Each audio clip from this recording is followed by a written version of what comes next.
the market will discount possible outcomes here and there, but we're talking about 6 or 12 months and so many different aspects of this. What about U.S. companies? Are they supposed to do business with China or not?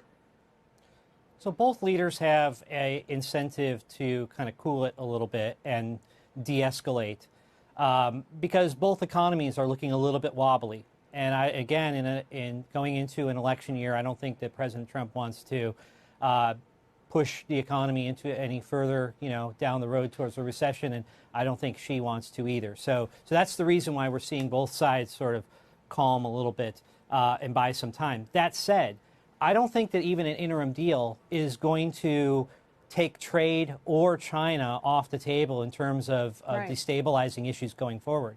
On trade, I don't think that President Trump is going to change his stripes.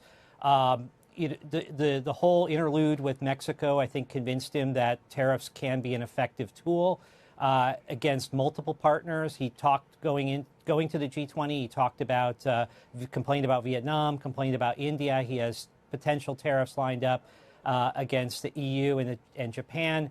That doesn't necessarily mean that he's going to put those threats into action. But I think he's going to continue to stir the pot, and that's going to continue to rile markets. Sure. So, Senator, as you've said, if you don't really expect a major agreement here, then what has the U.S. gotten out of all of this?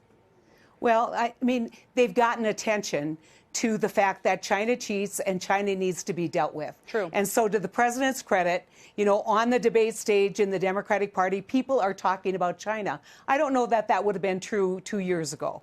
And so now we know we are further examining this problem. And my position has been this go-it-alone strategy, unilateral strategy against China will never yield really good results. And so I would rather hear reports that the president is bringing in our trade allies, bringing in the liberal democracies, sitting down saying, what can we do working together? Trade allies left at this point? Well, I don't know. Vietnam now is on the naughty list. And, India, I credit the president. India is a tariff-ridden place for agriculture. And so that I've always said, look at India. India is almost worse than China for American agriculture. But once again, we have this disruption with no resolution. And when you say, what should businesses do? They should do what they always do at times of chaos, plan contingencies.